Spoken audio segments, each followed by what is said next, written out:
Sir म्याडमहरूलाई नमस्कार। यो 2078 सालको पहिलो चाहिँ प्रस्तुति गर्न पाएकोमा म खुसी छु। यसको लागि म U3लाई धन्यवाद दिन चाहन्छु। र सबै U3का साथीहरूलाई यो नव वर्ष 2078 को शुभकामना र उत्तरोत्तर प्रगतिको लागि पनि म कामना गर्दछु।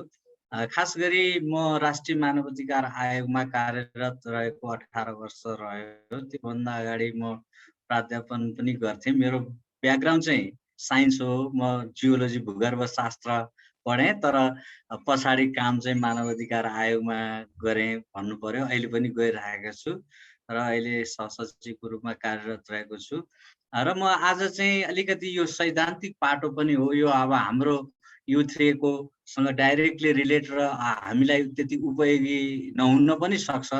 तैपनि अहिलेको विद्यमान यो राजनीतिक परिस्थिति, यो सङ्क्रमण काल र यो द्वन्द्व पछिको अवस्था र यो मुलुकले एउटा गति लिन नसकेको अवस्थामा यो सङ्क्रमण कालको व्यवस्थापन र सङ्क्रमणकालीन न्यायलाई सुनिश्चित गर्न नसकेर पनि यी कुराहरू राजनीतिक एउटा चाहिँ अस्थिरता, एउटा त्यो न्याय प्राप्तिको दण्डहीनताको अवस्था हुन सक्छ। त्यो पाटोलाई पनि हामीले दीर्घकालीन रूपमा खोतल्दा यो एउटा सङ्क्रमणकालीन न्याय के हो, यसले कसरी काम गर्छ, अहिले हामी कहाँ छौँ, अब राजनीतिक दल सरकारको र हिजोका द्वन्द्वरत पक्षहरूको चाहिँ के भूमिका हुन सक्छ भन्ने कुरालाई चाहिँ पनि यसले दिशानिर्देश गर्न सक्छ। यद्यपि हामी त्यो अवस्थामा नरहला, तैपनि अब कहाँ कसरी अगाडि बढ्न सकिन्छ भन्ने विषयमा चाहिँ हामी छलफलको र भोलिका दिनहरूमा यो सङ्क्रमणकालीन न्यायका कुराहरूलाई अगाडि बढाउनको लागि महत्त्व पुग्छ भन्ने मैले अपेक्षा लिएको छु। अब यो खास गरी अब सङ्क्रमण काल र न्याय दुईटा कुराहरूलाई अगाडि बढ्दाखेरि सङ्क्रमण काल किन आउँछ त भन्दा एउटा खास गरी मुलुकहरूमा विभिन्न सशस्त्र द्वन्द्व र अनि एउटा शासकीय प्रणालीको अन्त्य पछि अर्को शासकीय प्रणाली सुरु नभइसकेको बिचको अवस्था हामी खास गरी सङ्क्रमण काल भन्छौँ। अब नेपालमा पनि सशस्त्र द्वन्द्व सुरु भएको 2052 फागुन 1 गतेपछि र विस्तृत शान्ति सम्झौता 63 मङ्सिर 5 सम्म जुन सशस्त्र द्वन्द्व भयो, त्यसपछि त्यसको विधिवत द्वन्द्वको अन्त्य त भयो, तर त्यसको व्यवस्थापन गर्नको लागि निकै समय लाग्यो पनि र अहिले पनि भइरहेको अवस्था छैन। त्यो बिचमा अब त्यो हिजोको द्वन्द्वका कुराहरूलाई कसरी सम्बोधन गर्ने? अब हामीसँग त दुईटा कुरा रह्यो। एउटा त राजनीतिक व्यवस्था पनि परिवर्तन भयो, हिजोको सशस्त्र द्वन्द्वका घाउहरू र त्यसले सृजना गरेका कुराहरूलाई पनि सम्बोधन गर्नुपर्ने, त्यो दुईटा अवस्था रह्यो। र त्यो दुईटा अवस्थामा एउटा त हामीले हिजोको शान्ति सशस्त्र द्वन्द्वलाई एउटा शान्तिपूर्ण तरिकाले निष्कर्षमा पुर्याउनु थियो र अर्को नयाँ संविधान पनि बनाउनु थियो।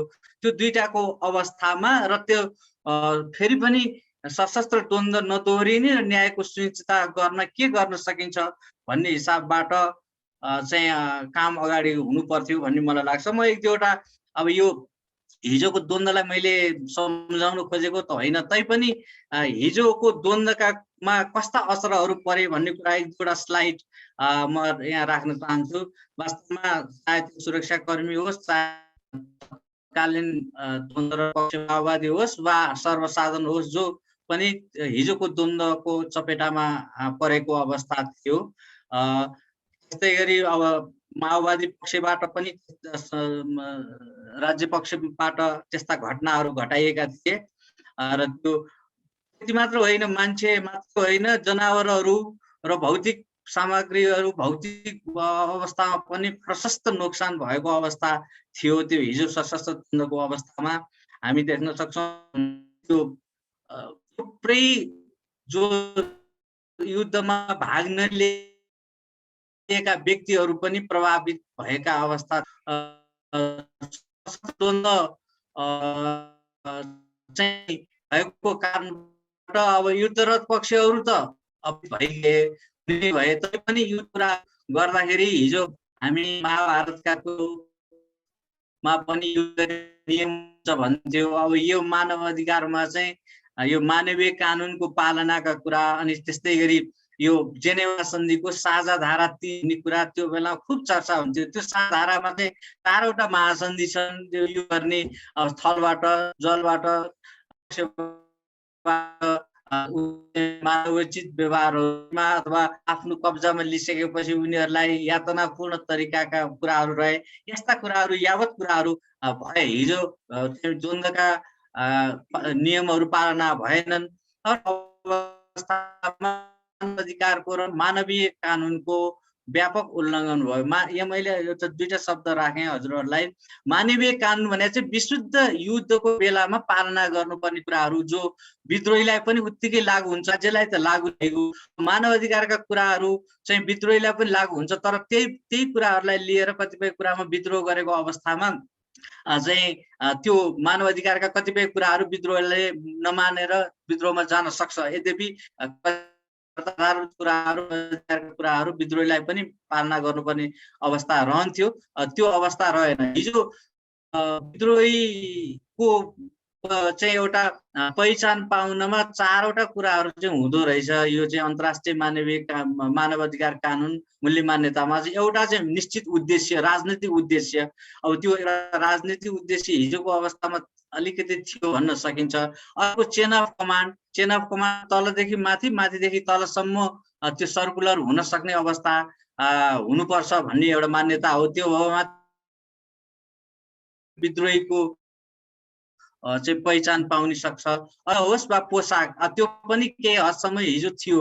अब तर कतिपय चाहिँ सादा पोसाकमा रहेर प्रभाव पारेका कुराहरू पनि थिए। र अर्को चाहिँ निश्चित टेरिटोरी कब्जामा रहेको हुनुपर्छ भन्ने विद्रोहीहरूको भन्ने कुरा। यो 4वटा कुरामा केही हदसम्म विद्रोहीको स्ट्याटस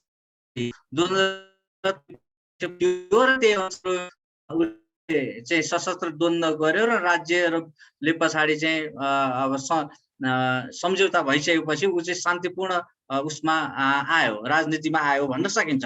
अब यी कुराहरू भइरहँदाखेरि भएका मानव अधिकार उल्लङ्घनका घटनाहरूमा अब जुन विस्तृत शान्ति सम्झौता त भयो, त्यसपछि भएका कुराहरूको सम्बोधन कसरी गर्ने भन्ने कुरा चाहिँ महत्त्वपूर्ण हुँदो रहेछ।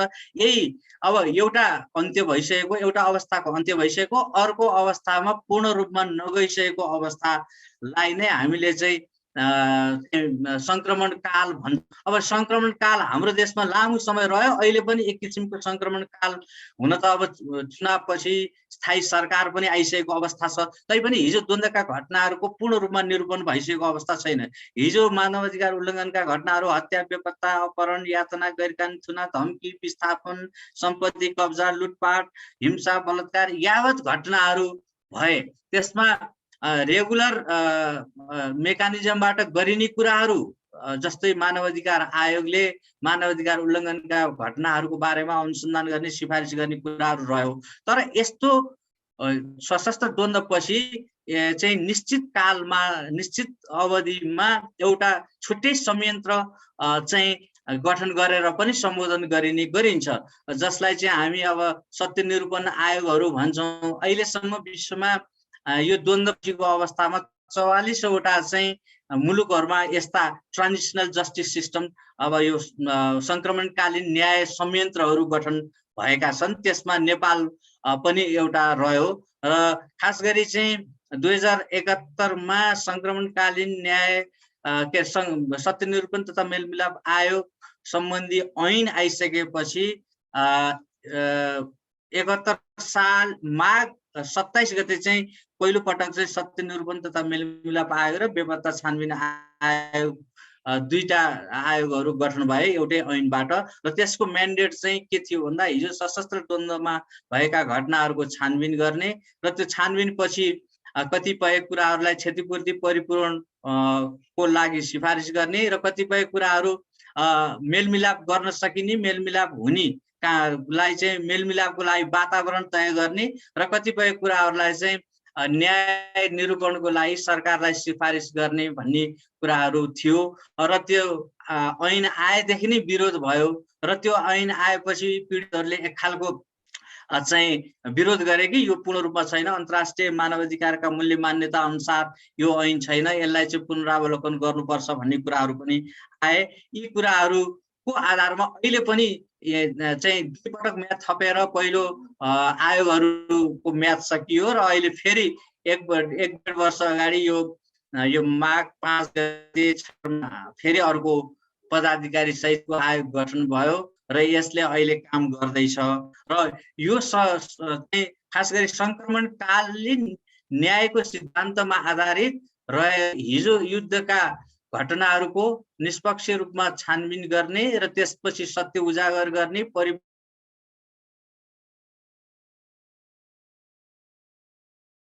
सम्मको कार्य चाहिँ यसको कार्यदेश रहेको छ र अहिले गरिरहेको छ। यद्यपि अहिले पनि विवाद रहित छैन। अब मैले अलिकति संक्रमणकालीन न्याय मैले त राखि नै सकेँ।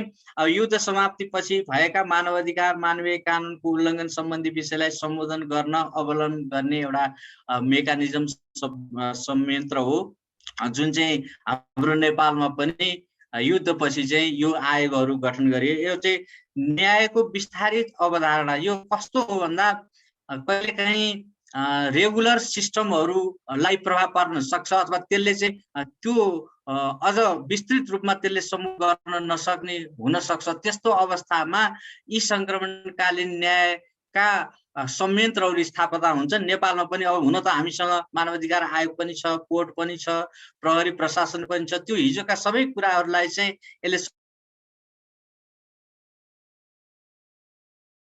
त्यसैले यसलाई एउटा विशेष म्यान्डेट दिएर चाहिँ यी कुराहरू सम्बोधन गर्नुपर्छ भन्ने अवधारणा अनुसार यो आएको हो। यसले स्थायी न्यायिक संयन्त्रलाई विस्थापित चाहिँ गर्दैन। अहिले हाम्रो एउटा कन्फ्युजन के छ भन्दा सबै कुरा सत्य निरूपण तथा मेलमिलाप आयोग, बेपत्ता छानबिन आयोग भएपछि भइहाल्छ नि भन्ने कुराहरूलाई चाहिँ राजनीतिक वृत्तमा यदाकदा उठाइन्छ। हिजो त्यो द्वन्द्वको अपराधमा राजनीतिक चाहिँ पृष्ठपोषणमा भएका आपराधिक घटनालाई पनि यी आयोगहरूले सम्बोधन गर्ने हुन् कि भन्ने राजनीतिक दल सरकारमा यदाकदा त्यो भ्रम छ। त्यो नजानेर चाहिँ होइन, त्यो जानी त्यो खालको कुराहरू रहेछ। तर त्यो रेगुलर सिस्टमलाई यसले प्रभावित पार्ने नि होइन, विस्थापित गर्ने पनि होइन। विगतमा भएका ज्याजती मानवाधिकार उल्लङ्घनहरूको चाहिँ एउटा सत्य थाहा पाउने पनि नागरिकको अधिकार, जनताको अधिकार, पीडितको अधिकार भावनाले त्यसको उजागर गर्ने पनि यसले काम गर्छ। र आम जनताको सुसूचित हुने, जुन किन घटना घट्यो, कसरी घट्यो, कसले घटायो, कुन अवस्थामा घटायो, एउटा सत्य जान्न पाउने, सत्य स्थापित हुने कुराहरूलाई पनि यसले उजागर गर्छ। अहिले त कतिपय घटनाहरू भए त्यसको सत्य उजागर भएको छैन। यी आयोगहरूले, यी संयन्त्रहरूले सत्यलाई उजागर गर्ने र त्यो उजागर गरेको कुरालाई अभिलेखीकरण गर्ने र भोलिको पुस्ताका लागि पनि त्यसलाई अध्ययनको अनुसन्धानको विषय बनाउने र अरू परिपूरणको कुराहरू, न्यायका कुराहरू पनि यसले गर्छ। र जनता र समुदायमा आपसी विश्वास र भाइचाराको नवीकरणको माध्यम पनि हो। हिजो द्वन्द्व भयो, एक खालको द्विपक्ष बीचको भाइचारा कायम हुन सकेन, रिसिभीको अवस्था रह्यो, एकले अर्कालाई चाहिँ एक खालको घृणा गर्ने अवस्था छ। त्यो सधैँ रहिरह्यो भने मुलुक अगाडि बढ्न सक्दैन। त्यसैले एउटा चाहिँ मेलमिलापको माध्यमबाट हुन सक्ने एउटा समाजमा शान्ति स्थापना गर्ने पनि यसको महत्त्वपूर्ण अर्को उद्देश्य रहेको छ। भावी दिनमा हुन सक्ने यस्ता मानवाधिकार उल्लङ्घन ज्याजतीहरू फेरि हुन नसकोस् र त्यसको लागि सतर्कता राज्यले के गर्न सकिन्छ भन्ने कुराहरू पनि यसले सम्बोधन गर्छ। खास गरी राज्यद्वारा ज्याजतीपूर्ण घटना नदोहोरिने प्रत्याभूति गर्छ र भोलिका दिनहरूमा अर्को यस्तै किसिमको सशस्त्र द्वन्द्वहरू नहुने कुरालाई पनि यसले सुनिश्चित गर्नलाई अब तयारी राज्यले के गर्नुपर्छ भन्ने कुराहरू पनि त्यसले चाहिँ सिफारिस गर्ने, सुझाव दिने कुराहरू रहन्छ। र पीडितको अधिकार र आवश्यकतामा जोड। हिजो अब मरेको मान्छे त फर्केर आउँदैन, तर साँच्चीकै दुराशयपूर्ण तरिकाबाट र ज्याजतीपूर्ण तरिकाबाट र एउटा क्रूर तरिकाबाट त्यस्ता हत्या छ भने त्यो कुराहरूको आधारमा न्यायको कुराहरूलाई पनि जोड्छ। र अब त्यो एउटा व्यक्ति ब्रेड विनर भन्छौँ, अब कमाउने व्यक्तिहरू नै चाहिँ मारिएछन् अथवा बेपत्ता पारिएका परिवारको आवश्यकतालाई अलिकति आर्थिक कुराहरूलाई पनि यसले जोड दिन्छ। सामाजिक पुनर्संरचनातर्फ योगदान पुर्याउने र न्यायलाई पुनर्भाषित गर्ने। खास गरी कस्तो भन्दा न्याय भनेको अब एउटा फिलिङ्स पनि हो, म सन्तुष्टि सेटिस्फ्याक्सन पनि हो, प्लस कतिपय आर्थिक सामाजिक आवश्यकताहरूलाई पनि पुरा गर्नुपर्ने र भोलि फेरि समुदायमा द्वन्द्वको अवस्था नआओस् भन्ने कुराहरूलाई पनि यसले हेर्ने गर्दछ। र यो मैले अलिकति राखेँ र उद्देश्य पनि विगत भएका मानवाधिकारको उल्लङ्घन र ज्यादतीको सम्बोधन अथवा त्यसलाई कसरी चाहिँ अभिलेखीकरण गर्ने र त्यसलाई राज्यले सम्बोधन गर्ने भन्ने कुराहरू प्रमुख रहन्छ। दोषीहरूलाई जवाफदेही बनाउन, दण्डहीनताको स्थिति अन्त्य गर्ने र पीडित व्यक्तिलाई परिपूरणको व्यवस्था गर्ने। परिपूरण भनेको चाहिँ अलिक विस्तृत पनि हो। यो चाहिँ क्षतिपूर्ति भन्दा यसले आर्थिक मात्रै कुराहरू हेर्दैन, शिक्षा, स्वास्थ्य, रोजगार लगायतका कुराहरू र यो उसको सन्तुष्टिका कुराहरूलाई पनि यसले जोड्छ। के गर्दा चाहिँ सन्तुष्टि हुन्छ भन्ने कुरालाई पनि सम्बोधन गर्छ। कस्तो देखिन्छ भन्दा कतिपय मुलुकहरूमा अथवा कोही व्यक्तिहरूमा हिजो द्वन्द्वको बेलामा परिवारको व्यक्ति मारियो तर उसलाई क्षतिपूर्ति आवश्यक छैन, तर त्यो व्यक्तिको सम्झनामा कुनै मोनुमेन्ट, शालिग अथवा स्मारक अथवा कोही बाग बगैँचा, पार्क त्योको नामाकरण गरिदियोस् भन्ने पनि चाहना हुन्छ। त्यसैले परिपूरण भनेर चाहिँ क्षतिपूर्तिको विस्तृत एउटा कुरा हो। यो परिपूरण चाहिँ राज्यबाट गरिनुपर्छ भन्ने कुराहरूलाई जोड दिन्छ र समाजमा मेलमिलापको वातावरण सृजना गराउने। फेरि मेलमिलाप भनेको जबरजस्ती पनि होइन र मेलमिलापको वातावरणको लागि राज्यले फेसिलिटेट गर्ने।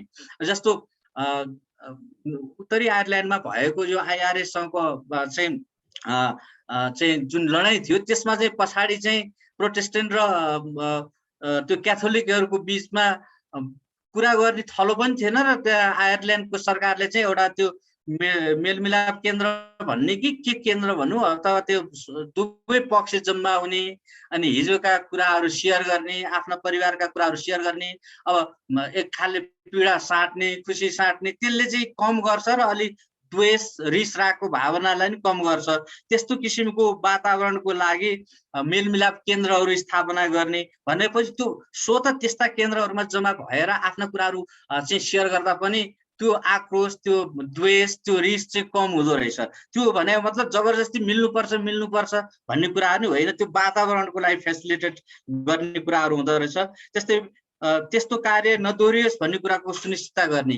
हिजो के कारणले द्वन्द्व भयो भनेपछि द्वन्द्वको मूल कारणहरू पहिचान गर्ने र त्यसको सम्बोधन गर्ने। आर्थिक, सामाजिक, राजनीतिक, सांस्कृतिक के कारणहरू हुन सक्छ त्यो कुराहरूलाई पुनः नदोहोरिने कुरालाई पनि सुनिश्चित गर्ने चाहिँ यसको उद्देश्य रहन्छ। र कानुनी शासन, लोकतन्त्र र शान्तिलाई दिगो बनाउने पनि यसको हो, ताकि हिजो द्वन्द्व भयो, अब संक्रमण काल छ, अब यो अवस्थामा जे गरे पनि हुन्छ भन्ने कुराहरूलाई होइन। अझ संक्रमण काल त कस्तो हो भन्दा यति डेलिकेट र यति चाहिँ कम हो कि यो बेलामा सबै चिज मिलाउन सक्ने हुन्छ। हाम्रो देशमा चाहिँ कस्तो हो भने संक्रमण काल छ, जम्मै बिग्रिन्छ, संविधान आएपछि ठिक भइहाल्छ अथवा फलानु यो यस्तो भएपछि ठिक हुन्छ भनेर राजनीतिक दलहरूले पन्छिँदै गए, सरकारले पन्छिँदै गएछ।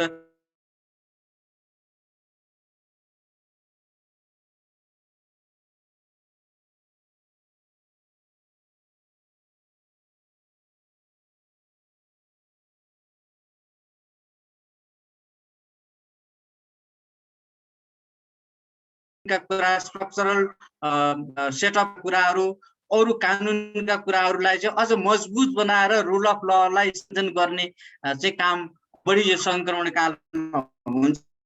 तर हाम्रो कन्टेक्स्टमा चाहिँ त्यो अझै फ्रेजाइल र फिक्लो रह्यो। अब यसको चरित्र भनेको न्यायको आधारभूत अवधारणालाई आत्मसात गरेको हुन्छ होइन। मेलमिलाप मात्रै हो, यो अलिकति राहत, परिपूरण, क्षतिपूर्ति दिएपछि भइहाल्छ, अब मान्छे फर्केर आउँदैन भन्ने खालको मात्रै होइन, त्यो पनि केही कुराहरू होला। तर न्याय मारेर अथवा न्यायको कुरालाई सम्पूर्ण रूपमा बिर्सिएर यो संक्रमणकालीन न्यायको संयन्त्रहरूले चाहिँ त्यो दिगो हुन सक्दैन। अहिलेको हाम्रो सन्दर्भमा हो भने त्यस्तै कुराहरू देखिन्छ। किन भन्दा राजनीतिक चाहिँ कुराहरू मिलिसकेपछि न्यायका कुराहरू चाहिँ तपसिलका कुराहरू भन्ने कुरा चाहिँ राजनीतिक दल सरकारमा यदा कदा देखिन्छ, जुन चाहिँ यथार्थमा त्यस्तो पनि होइन। किन भन्दा एउटा राजनीतिक चरित्रले राजनीतिक व्यवस्थालाई अगाडि बढाउनलाई फेसिलिटेट गर्छ, तर सम्पूर्ण रूपमा न्याय मारिने कुराहरू पनि हुँदैन। यो खास गरी अन्तर्राष्ट्रिय कानुनमा बढी आधारित हुन्छ र स्थायी न्यायिक संयन्त्रलाई विस्थापित गर्दैन। अहिले हामी कहाँ के छ भन्दा जे कुरा पनि हिजो व्यक्तिगत रिसिभीका कारणबाट कुनै राजनीतिक दलले द्वन्द्वको बेलामा गरिएका क्रियाकलाप अथवा राज्य पक्षबाट गरिएका राज्यका संयन्त्रमा रहेका व्यक्तिहरूबाट गरेका व्यक्तिगत रिसिभीले गरेका कुराहरूलाई पनि चाहिँ रेगुलर जस्टिस सिस्टम भनौँ न, हाम्रो नियमित न्याय प्रणालीमा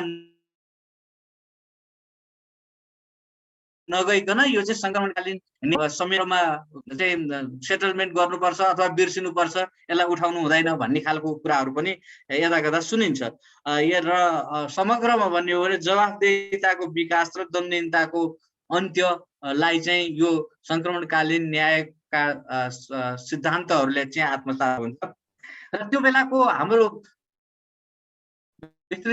शान्ति सम्झौता र संविधानको कुरा हेर्ने हो भने सशस्त्र तथा मानवता विरुद्धको अपराधमा संलग्न व्यक्तिहरूको बारेमा सत्य अन्वेषण गर्न तथा समाजमा मेलमिलापको वातावरण निर्माण गर्न उच्च स्तरीय सत्य निरूपण तथा मेलमिलाप आयोग गठन गर्ने भनेर संविधानमा पनि व्यवस्था गरिएको थियो। र विस्तृत शान्ति सम्झौतामा पनि दुवै पक्ष सशस्त्र द्वन्द्वका क्रममा मानव अधिकारको गम्भीर उल्लङ्घन गर्ने तथा मानवता विरुद्धको अपराधमा संलग्नहरूको बारेमा सत्य अन्वेषण गर्न र समाजमा मेलमिलापको वातावरण निर्माण गरी आपसी सहमतिबाट उच्च स्तरीय सत्य निरूपण तथा मेलमिलाप आयोगको गठन गर्न सहमत भएका छन् भन्ने प्रावधान थियो। त्यस्तै दुवै पक्ष विभिन्न व्यक्तिहरूलाई राजनीतिक कारणले लगाएका आरोप, यहाँ राजनीतिक भनेको छ है, अहिले कतिपय कुराहरू व्यक्तिगत कारणबाट भएका घटनाहरूलाई यहाँ भनेको छैन, राजनीतिक प्रतिशोधको कुरालाई मात्रै जोड दिएको हो। त्यस्ता आरोप, दाबी, उजुरी र विचाराधीन रहेका मुद्दा मामिला फिर्ता लिन र थुनामा राखिएका बन्दीहरूको स्थिति तत्काल सार्वजनिक गर्न, तुरुन्त रिहा गर्न ग्यारेन्टी गर्ने कुराहरूलाई विस्तृत शान्ति सम्झौतामा राखिएको छ। अब यो संक्रमणकालीन न्याय संयन्त्रमा चाहिँ छुट्टै कानुनको पनि आवश्यकता छ, जुन चाहिँ हाम्रो सत्य निरूपण तथा मेलमिलाप आयोग सम्बन्धी ऐन 2071 अन्तर्गत चाहिँ यो चाहिँ दुईटा आयोगहरू गठन भए। र यो दुईटा आयोग चाहिँ कस्तो रहनुपर्छ, अन्तर्राष्ट्रिय मूल्य मान्यता भन्दा स्वतन्त्र र निष्पक्ष काम गर्न सक्ने हैसियत चाहिँ यसको कानुनी हैसियत रहनुपर्छ। कारबाहीमा समन्वयको अनुभूति दिलाउने त्यस्ता व्यक्तिहरू अथवा त्यस्तो किसिमको अवस्था सृजना गर्नुपर्छ र आयोगको वैधता चाहिँ आफैले सृजना गर्नुपर्छ। पीडितहरूले चाहिँ आयोगको वैधता, त्यहाँ जाने व्यक्तिहरूको इन्टिग्रिटीमा प्रश्न उठायो भने यसले काम गर्न सक्दैनन्। जस्तो कतिपय एकदमै कानुनी आधार कमजोर हुँदा पनि कतिपय देशहरूमा यी आयोगहरूमा जाने व्यक्तिहरूको इन्टिग्रिटीले गर्दा त्यो आयोगहरूले राम्रो काम गर्न सकेका छन्। तर हाम्रो कन्टेक्स्टमा हेर्ने हो भने सुरुदेखि नै त्यहाँ जाने व्यक्तिहरूको इन्टिग्रिटीमा एउटा पीडित पक्षहरूबाट, अन्तर्राष्ट्रिय समुदायहरूबाट र आम रूपमा पनि एउटा प्रश्न चिन्ह खडा भइरहेको छ, अहिले पनि खडा भइरहेकै अवस्था देखिन्छ। र यो चाहिँ मैले अदालतमा परेका उजुरीहरूको बारेमा राखेँ कि यो कतिपय घटनाहरू द्वन्द्वको अवधिमै घटना घटे पनि ती कुराहरू व्यक्तिगत दुराशयको कारणबाट भएका हुनाले यसलाई चाहिँ प्रहरीले अनुसन्धान गर्नुपर्छ र नियमित न्याय प्रणालीबाट जानु पर्दछ भनेर चाहिँ केही केसहरू चाहिँ जिल्ला प्रहरी कार्यालयहरूमा चाहिँ जाहेरी परेका थिए र केहीमा अनुसन्धान नभएपछि कतिपय अवस्थामा अदालतले आदेश दिएर पनि अनि जाहेरी लिएर अनुसन्धान भएको अवस्था थियो। र अहिले पनि थुप्रै 50औं उजुरीहरू चाहिँ जिल्ला प्रहरी कार्यालयमा त परेका छन्, तर त्यसको अनुसन्धान हुन सकेको छैन। अहिले पनि दुविधा एउटा राज्यका निकाय प्रहरीलाई पनि कतिपय कुराहरू अब यो सत्य निरूपण आयोगले नै हुनुपर्छ, राजनीतिक एउटा सम्झौता अथवा सहमतिको आधारमा हुनुपर्छ भनेर त्यसलाई अगाडि लगेको अवस्था देखिँदैन र व्यक्तिगत रिसिभीका कारणका केही घटनाहरूलाई अनुसन्धान भए पनि त्यसलाई निर्कुलमा चाहिँ पुर्याउन सकेको अथवा त्यसलाई लैजान सकेको मुद्दा चाहिँ टुङ्ग्याउन सकेको अवस्था छैन र कतिपय अवस्थामा जिल्ला अदालतबाट टुङ्ग्याएको पनि छ। यो मैले केही कुराहरू राखेँ र यो सत्यनिरूपण तथा मेलमिलाप आयोगको सम्बन्धमा चाहिँ 70 पौष 18 गते चाहिँ सर्वोच्चबाट फैसला भएको थियो र त्यसमा चाहिँ कानुनमा कस्ता कुराहरू हुनुपर्छ र ती आयोगहरूले कसरी काम गर्नुपर्छ भन्ने बारेमा चाहिँ अदालतले आदेश फैसला सुनाएको थियो। खास गरी गम्भीर मानवाधिकार उल्लङ्घनमा क्षमादानको कुराहरूलाई चाहिँ स्वीकार गर्न सकिँदैन। त्यो ऐनमा चाहिँ क्षमादान दिन सक्ने आयोगले नै क्षमादान दिने किसिमको प्रावधान थियो। त्यस्तै गम्भीर प्रकारको अभियोजनमा हदम्यादको व्यवधान नहुने हुनु हुँदैन, किन भन्दा त्यस्तो भयो भने पीडितले न्याय पाउनबाट वञ्चित हुन्छ। 35 दिने हदम्याद लगायतका कुराहरूलाई चाहिँ हटाउनुपर्छ र हदम्याद नै नरहने व्यवस्था हुनुपर्छ भनेर चाहिँ फैसलामा भनिएको थियो। आयोगको स्वतन्त्रता, निष्पक्षता र विश्वसनीयतालाई सुनिश्चित गर्ने, किन भन्दा त्यो बेला अदालत पनि एक खालले के विश्वस्त भयो भन्दा अलिकति राजनीतिक प्रभाव पर्छ कि व्यक्तिले चाहिँ अलिकति निष्पक्ष हुँदैनन् कि भन्ने हिसाबबाट त्यो हिसाबले निष्पक्ष भएर विश्वसनीय ट्रस्ट वर्दी भएर काम गर्नुपर्छ भन्ने कुराहरूलाई इङ्गित गरेको थियो र पीडित र साक्षीको संरक्षणको व्यवस्था गराउने। त्यो ऐनमा चाहिँ खास गरी पीडित र साक्षीको कसरी चाहिँ संरक्षण हुन सक्छ भन्ने कानुनी व्यवस्था थिएन। त्यो हिसाबले चाहिँ पीडित र साक्षीको भोलि साक्षी बकेकै आधारमा अथवा पीडितको पक्षमा आफ्ना कुराहरू भनाइ भएकै अवस्थामा दोहोरो मार्न पर्न नसकोस् भन्ने हिसाबबाट त्यसको लागि कानुनी संरक्षण गर्नुपर्ने व्यवस्थाहरूलाई राख्नुपर्ने भन्ने कुराहरू थियो। गम्भीर अपराधहरूमा फौजदारी अभियोजनलाई सुनिश्चित गर्नुपर्दछ। अब यसमा अन्तर्राष्ट्रिय चाहिँ कानुनले के भन्छ भन्दा खास गरी जिनोसाइड जुन आम नरसंहार, मानवता विरोधी अपराध अनि गम्भीर प्रकृतिका मानवाधिकार उल्लङ्घन जस्तै हत्या, यातना, बलात्कार यस्ता कुराहरू मा चाहिँ आम माफी चाहिँ हुन सक्दैन। यसलाई चाहिँ कानुनी प्रक्रियामा लैजानुपर्छ भन्ने कुराहरूलाई सुनिश्चित गरेको छ। त्यही अनुसार नै अभियोजनका कुराहरूलाई पनि सुनिश्चित गर्नुपर्ने कुराहरूलाई जोड दिएको छ र यातना बेपत्ता पार्ने कार्यलाई अपराधीकरण गर्ने कानुन बनाउने भन्ने कुरा थियो र अहिले चाहिँ हाम्रो 2072 को संविधानमा चाहिँ यातनालाई चाहिँ अपराधीकरण गर्ने भनेर चाहिँ कुराहरू आएको छ। यो सकारात्मक हो। अझै पनि बेपत्ता सम्बन्धी छुट्टै कानुन बन्न सकेको छैन र यो बेपत्ता पार्ने कार्यलाई पनि फौजदारी संहितामा अपहरण बेपत्ताहरूलाई चाहिँ अहिले अपराधीकरण गर्ने गरिएको कुराहरूलाई केही हदसम्म सम्बोधन गरिएको छ। पर्याप्त परिपूर्ण एवं समाजमा मेलमिलापको भावना प्रवर्धन गर्नुपर्छ राज्यले र त्यही अनुसारको कानुनी कुराहरूलाई चाहिँ त्यहाँ व्यवस्था गर्नुपर्छ भन्ने कुराहरू छ र सहभागीपूर्ण र परामर्शमूलक कानुन निर्माणको लागि त्यो बेलामा पीडितहरूले के पनि रिटमा राखेका थियो भने हामीलाई नसोधी हामीसँग परामर्श नभनी कानुन ल्याइयो, त्यसैले यो पीडितको हकमा छैनन् भन्ने हुनाले अब सरकारवाला पीडित र अन्य सङ्घ संस्थाहरूसँग पनि चाहिँ छलफल गरेर कानुनी ल्याऊ भन्ने खालको चाहिँ फैसला थियो र त्यसले चाहिँ अलिकति व्याख्यात्मक संक्रमणकालीन न्याय भनेको के हो, यसले कसरी काम गर्छ, सरकारले कसरी काम गर्नुपर्छ भनेर एउटा व्याख्यात्मक टिप्पणी पनि गरेको थियो। जस्तै संक्रमणकालीन न्यायको उद्देश्य यो हो, त्यसैले सरकार र यो आयोगहरूले यसरी काम गर्नुपर्छ भन्ने कुराहरूलाई चाहिँ टिप्पणीमा राखेको थियो र अपराध र राजनीतिको अन्तर सम्बन्ध र राजनीतिक आक्षेप मुद्दा भनेको के हो र अपराध भनेको के हो, त्यसैले राजनीति र अपराधलाई छुट्याउनु पर्छ तब मात्र संक्रमणकालीन न्याय चाहिँ पूर्ण हुन्छ भन्ने कुरालाई चाहिँ जोड दिएको थियो र अन्तर्राष्ट्रिय मानवाधिकार सन्धि संहिताको राष्ट्रिय कार्यान्वयन। अब हामी धेरै मानवाधिकारका अन्तर्राष्ट्रिय कानुनहरूको पक्ष राष्ट्र भइसकेको हुँदा त्यसलाई चाहिँ नजरअन्दाज गरेर चाहिँ हामी अगाडि जान सक्दैनौँ। तिनीहरूको पालना र कार्यान्वयनको कुराहरूलाई पनि जोड दिनुपर्छ भन्ने कुराहरू छ। क्षमादानको सीमा, औचित्य र पीडितको सहमति र त्यो ऐनमा अहिले पनि त्यो ऐन चाहिँ बदर गरेको अवस्था छ र नयाँ ऐन चाहिँ आइसकेको अवस्था छैन। क्षमादान दिने चाहिँ आयोगले दिन सक्ने भन्ने व्यवस्था थियो।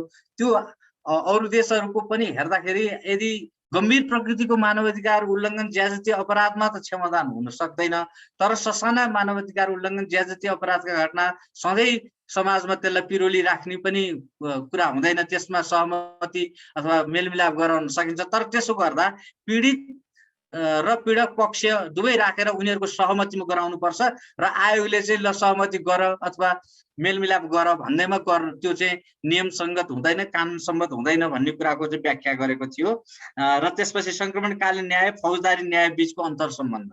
अहिले हामी रेगुलर जस्टिस सिस्टमलाई फौजदारी न्याय प्रणालीमा छौँ। यो त्यो 52 फागुन 1 देखि मङ्सिर 5 सम्म भएका घटनाहरूलाई चाहिँ हामीले दुईटा चरणबाट हेर्नुपर्छ। एउटा जुन अपराधिक घटनाहरू फौजदारी न्याय प्रणाली अन्तर्गत गरिएका जबरजस्ती अब कसैको सम्पत्ति कब्जा गरिएका अथवा पास गर्न चाहिँ जोड दिएका त्यस्ता घटनाहरूलाई चाहिँ हाम्रो न्याय प्रणालीबाट जान सक्ने त्यसको लिखतको आधारमा हुनुपर्छ। त्यसमा चाहिँ सङ्क्रमणकाललाई जोडेर चाहिँ ती कुराहरूलाई बाइपास गर्न सकिँदैन भन्ने कुराहरूको पनि टिप्पणी गरेको थियो। र यो मानवाधिकार उल्लङ्घनका विषयहरू, यो सङ्क्रमणकालीन न्यायका कुराहरू चाहिँ एउटा अन्तर्राष्ट्रिय क्षेत्राधिकारको कुरा पनि हो है। यो हामीले हाम्रो देशमा माफी गऱ्यौँ भने पनि ती मानवाधिकार उल्लङ्घनकर्ताहरूलाई अन्तर्राष्ट्रिय क्षेत्रबाट माफ गर्न सक्दैन र त्यो चाहिँ उनीहरूले कुनै पनि बेलामा आफ्नो देशमा आएको बेलामा यो अन्तर्राष्ट्रिय क्षेत्राधिकार आकृष्ट भयो भनेर उनीहरूलाई कानुनी दायरामा ल्याउन सक्छ भन्ने कुराको पनि टिप्पणी व्याख्या गरेको थियो। र त्यसको कतिपय कुराहरू त हाम्रो पछिल्ला समयमा बेलायतमा कुमार लामा जाँदाखेरि यातना दिएको भन्ने कुरालाई लिएर चाहिँ उनले चाहिँ पक्राउ पनि गरेको अवस्था थियो र रहन्छ पनि। र अर्को फेरि सर्वोच्च अदालतबाटै फागुन 1471मा चाहिँ फैसला भएका थिए। त्यसका मुख्य अन्तर्वस्तु फेरि म राख्न चाहन्छु। आयोगले क्षमादान दिन नमिल्ने र मुद्दा चलाउनको लागि कुनै व्यवधान नहुने। त्यसको लागि मुद्दा चलाउन चाहिँ अब आयोगहरूले सिफारिस गर्न सक्छ र त्यसपछि मुद्दा चलाउने अथवा अनुसन्धान गर्ने निकायहरूले अनुसन्धान गर्नुपर्छ भन्ने कुराहरूलाई जोड दिएको थियो। पीडितको सहमति बेगर र गम्भीर प्रकृतिका अपराध र उल्लङ्घनहरूमा क्षमादान नदिने गरी आयोगले मार्गदर्शक रूपमा कार्य गर्नुपर्छ भन्ने कुराहरू छ। र गम्भीर प्रकृतिका मुद्दाहरूमा आयोगहरूले क्षमादानको लागि सिफारिस गर्नै नहुने भन्ने कुरा छ। मेलमिलापको लागि वातावरण तयार हुनुपर्ने र जबरजस्ती मेलमिलाप लाद्न नहुने भन्ने कुराहरू छ। अन्य न्यायिक निकायहरूको क्षेत्राधिकारलाई सम्मान गर्नुपर्ने। यो पछिल्लो समयमा एउटा सरकारले अनौपचारिक रूपमा एउटा ड्राफ्ट बाहिर ल्यायो। त्यसमा चाहिँ यी कुराहरू यो आदेशका विपरीत रहेर चाहिँ कतिपय कुराहरूलाई चाहिँ अहिले रेगुलर सिस्टममा मुद्दा चलिरहेका कुराहरूलाई पनि फिर्ता लिने भन्ने कुराहरूलाई जोड दियो। क्षमादानका कुराहरू अनि एउटा चाहिँ कारबाहीको नाममा चाहिँ सामुदायिक सेवाहरूमा गरेर त्यसलाई गर्न सक्ने भन्ने कुराहरू पनि आए। तर त्यसपछि व्यापक त्यसको विरोध मानवाधिकार समुदायबाट पनि भयो, पीडितबाट पनि भयो र पछाडि सरकारले त्यसलाई ब्याक भयो र यो हामीले ल्याएकै होइन, हामी यसमा छैनौँ, हामी अदालतहरूले दिएको आदेश र फैसला बमोजिम नै ऐन ल्याउँछौँ भन्ने कुरामा चाहिँ रह्यो। यद्यपि अहिलेसम्म यी फैसलाको आधारमा रहेर नयाँ ऐन आउन सकेको अवस्था छैन। र यो सङ्क्रमणकालीन न्याय र नियमित न्याय प्रणालीमा फरकको कुरा अलिकति यो राजनीतिक वृत्तले नबुझेको चाहिँ म भन्दिनँ, तर बुझेर पनि यो होलसेलमा चाहिँ सबै कुरा यो सङ्क्रमणकालीन न्यायको संयन्त्रले हेर्छ भन्ने खालको बुझाइरहेको छ। र त्यो चाहिँ खासमा त्यो नबुझेर भन्दा पनि बुझ पचाउने हिसाबले हो जस्तो मैले चाहिँ बुझेको छु। किन भन्दा अब त्यो अगाडि बढ्यो भने फेरि राजनीतिक सहमति कुरा होला, सरकार बन्ने नबन्ने, पार्टी एकता अनि विघटन इत्यादि कुराहरू त्यो बेलाको आधारमा जुन भए, त्यसले गर्दाखेरि यो सङ्क्रमणकालीन न्यायको सिद्धान्तलाई नै अलि मोडिफाई गर्न खोजेको र नियमित यो हाम्रो न्याय प्रणालीलाई चाहिँ प्रभाव पार्न खोजेको जस्तो देखिन्छ। वास्तवमा त्यो होइन। द्वन्द्व पश्चात वा राज्य सत्ता वा राजनीतिको व्यवस्थामा परिवर्तन भएपछि अन्तर्राष्ट्रिय मानव अधिकार र मानवीय कानुनको उल्लङ्घन सम्बोधन गर्दै न्याय स्थापना गर्ने संयन्त्र हो। वास्तवमा यो सङ्क्रमणकालीन न्याय सिद्धान्तमा आधारित संयन्त्रहरू। सत्य आयोगहरू अस्थायी प्रकृतिका हुन्छन् भने नियमित न्याय संयन्त्र स्थायी प्रकृतिको हुन्छ, जसले निर्दिष्ट र सीमित अधिकारभित्र रहेर काम गर्नुपर्छ। र के छ भन्दा अहिले हाम्रो अलिकति बुझाइ चाहिँ यो रेगुलर जस्टिस सिस्टमबाट अथवा रेगुलर संयन्त्रहरूले हेर्नै नहुने, यो चाहिँ सम्पूर्ण रूपमा चाहिँ सत्य आयोगहरूले अथवा यो संयन्त्रहरूले, सङ्क्रमणकालीन संयन्त्रहरूले मात्रै हेर्ने हो भन्ने राजनीतिवृत्त र राजनीतिक दलहरूमा सरकारमा त्यो छ। वास्तवमा त्यो होइन। त्यो चाहिँ के भन्दा यदि रेगुलर सिस्टमले एड्रेस गर्न नसकेका थप कुराहरू छन् भने जस्तै परिपूरणका कुराहरू हाम्रो रेगुलर सिस्टमले सम्बोधन नगर्ला, त्यसलाई चाहिँ कम्प्लिमेन्ट्रीको रूपमा परिपूरणको रूपमा चाहिँ काम गर्नको लागि नै यी संयन्त्रहरू स्थापना गर्ने हुन्, तर यसलाई विस्थापित गर्ने चाहिँ होइन। र अहिले सत्य आयोगहरू नियमित न्याय कार्यको परिपूरकको रूपमा रहन्छ। र अहिले हाम्रो बुझाइ के भन्दा यो जम्मै यो 10 वर्ष सशक्त द्वन्द्वमा भएका घटनाहरू चाहिँ सबै सत्य निरूपण तथा मेलमिलाप आएर बेपत्ता छानबिन आयोगले हेर्छ। इभेन त्यो बेलामा भएका अपराधिक घटनाहरूलाई पनि त्यतातिर जोड्न खोजेको देखिन्छ। त्यो होइन। मात्र के भन्दा यो परिपूरणका कुराहरू जस्तो मैले अलिकति नदोहोरिएको कुराहरू परिपूरणमा नै जब भनौँ न यो मोनुमेन्ट स्मारिकाका कुराहरू र अनि यो सत्यको खोजीका कुराहरू र स्थापित गर्ने कुराहरू, डकुमेन्टेसन गर्ने कुराहरू लाई यसले बढी जोड दिने हुन्छ। त्यसैले त्यो रेगुलर सिस्टमबाट त्यो कुराहरू पूर्ण रूपमा नहुने भावनाले त्यो कुराहरूलाई चाहिँ यसले बढी सम्बोधन गर्ने हो। त्यसैले यसलाई परिपूरकको रूपमा काम गर्नुपर्छ भन्ने रहेको छ। द्वन्द्वका कारण अन्तर्राष्ट्रिय मानवाधिकार र मानवीय कानुनको गम्भीर उल्लङ्घन भएका विषयहरूको छानबिन गरी सत्य स्थापना 4वटा कुराहरूलाई यसले जोड दिन्छ। पहिले त सत्य के हो, त्यो सशस्त्र द्वन्द्वमा भएका कसले, किन, कहिले, कसरी यी घटनाहरू घटाए भन्ने कुराको पूर्ण रूपमा सत्यको खोजी अन्वेषण गर्ने कार्य चाहिँ त्यो सत्य निरूपण आयोगहरूले यो संयन्त्रहरूले गर्छ। अनि त्यसको अभिलेखीकरण र स्थापना भोलिका पुस्ताले पनि त्यो कुराहरू थाहा पाउन् कि यस्ता घटनाहरू कसले, कसरी, कहाँ स्थापित घटना घटाए भन्ने कुरा। अनि अर्को न्याय का कुराहरू पनि छन्, परिपूरणको कुराहरू, अभियोजनका कुराहरू पनि छन्।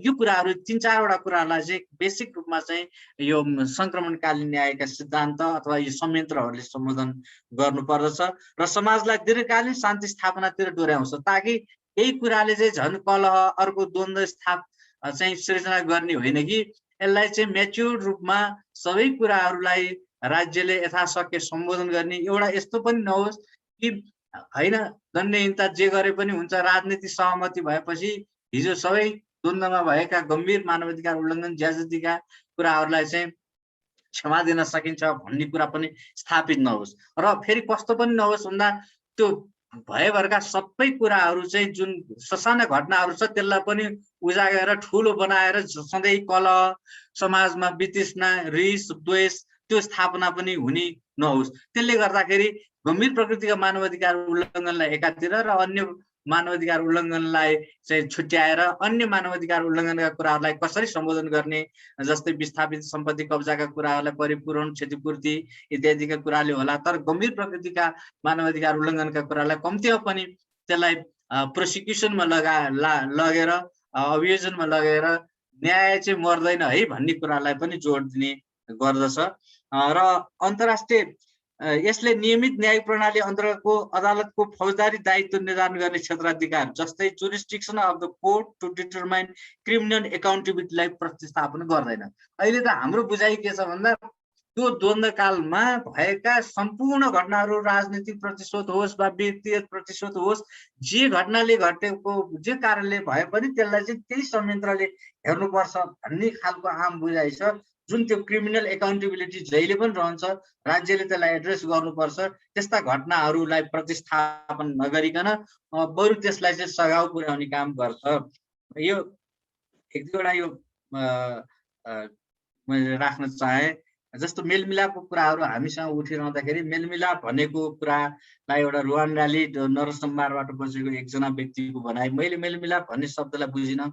म ती व्यक्तिहरू जो अहिले पनि जेलमा छन् तिनीहरूसँग मेलमिलाप पुनर्मिलन हुन सक्दैन। यदि ती व्यक्तिहरूले मलाई माफ गरिदिन आग्रह गरे भने म तिनीहरूलाई त्यति बेला माफ गर्न सक्छु जति बेला उनीहरूले मारेका मेरा परिवारका सदस्यलाई जिउँदै फर्काउन सक्छन्। भनेको मतलब त्यो घटनाको ग्राभिटी, म्याग्निट्युड हेरेर चाहिँ मेलमिलाप हुन्छ। मान्छे मारिएको छ, कस्टडीमा लिएर ज्यादती गरिएको छ, त्यसलाई चाहिँ ल आम माफी मेलमिलाप गर भनेर राज्यले इन्फोर्स गर्ने, दबाब दिने काम हुन सक्दैन, हुनु हुँदैन भन्ने कुरालाई जोड दिएको छ। त्यसै गरी हामीहरूले अलिकति त्यो सामाजिक हार्मोनीको कुराहरूलाई चाहिँ कसरी व्यवस्थापन गर्ने र वातावरण चाहिँ कसरी सृजना गर्ने भन्ने कुरा पनि महत्त्वपूर्ण हुन्छ। अहिले यस्तो हेर्दाखेरि राजनीतिक लाभका कारणबाट कतिपय कुराहरू मिलेको जस्तो पनि हुन सक्लान्, देखिएलान्, तर त्यो दीर्घकालीन रूपमा त्यसले चाहिँ समाजमा मेलमिलाप ल्याउँदैन।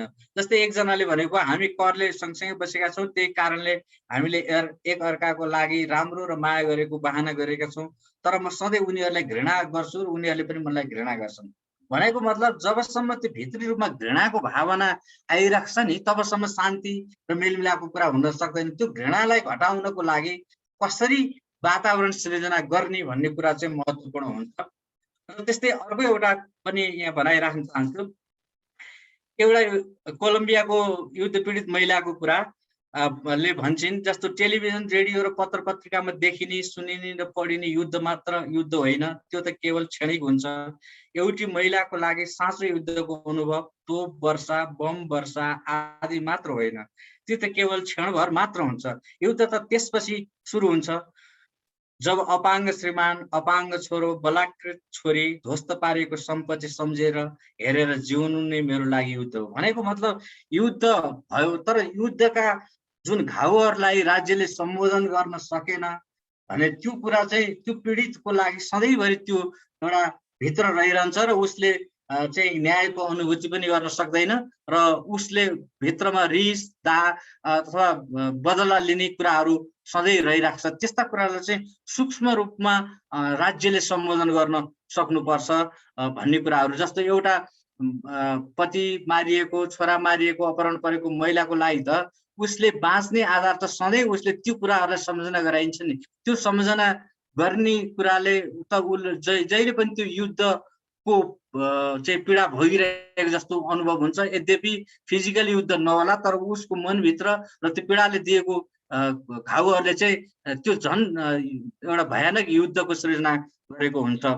त्यस्तो एउटा कुराहरू छ। जस्तो अहिले हाम्रो कुरा छ भन्दा होइन, यस्ता घटनाहरूलाई चाहिँ सधैँ राखिराख्नु हुँदैन, मेलमिलापमा लैजानुपर्छ भन्ने कुरा पनि छ। त्यो वास्तवमा ठिकै पनि हो, तर साँच्चीकै मेलमिलापमा जान, शान्ति स्थापना गर्नको लागि जस्टिस कम्पोनेन्टलाई हामीले पूर्ण रूपमा इग्नोर गर्ने हो भने के दीर्घकालीन रूपमा मेलमिलाप हुन सक्छ भन्ने एउटा अहम प्रश्न छ। त्यसैले कुनै जस्तो नो पिस विदाउट जस्टिस भन्ने कुरालाई फिल गर्नु पर्यो पीडितले। चाहे त्यो जस्टिस भनेको उसले पीडकले माफी मागेर पनि उसले जस्टिसको फिल गर्न सक्छ, तर कुनै थर्ड पर्सन राज्यले अथवा कुनै आयोगले चाहिँ माफी दिएर चाहिँ उसले जस्टिस फिल गर्न नसक्ने हुन सक्छ। त्यस्तो कुरालाई पनि सम्बोधन गर्नुपर्छ। जस्तो justice is not everything, but everything without justice is nothing होइन। यो कुरा पनि जस्तो सबै कुरा राज्यले दियो, परिपूरणका कुरा, अरू उसका आवश्यकताको कुरा, तर कता कता त्यो जस्टिस उसले चाहिँ फिल गरेन भने उसले त्यो प्राप्त गरेको कुरा चाहिँ केही पनि नहुन पनि सक्छ। यस्ता कुरालाई पनि राज्यले चाहिँ सम्बोधन गर्नुपर्ने हुन्छ। र अलिकति यो मेलमिलापको कुरालाई चाहिँ मैले जोड दिएँ।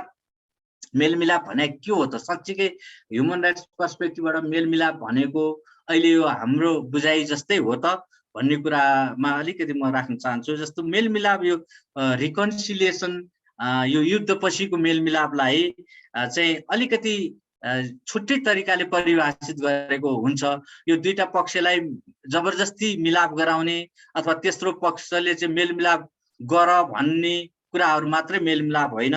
यसले चाहिँ वास्तवमा हिजो द्वन्द्वरत पक्षहरूको बीचमा नौलो सम्बन्ध निर्माण गर्ने कुरामा केन्द्रित गर्छ।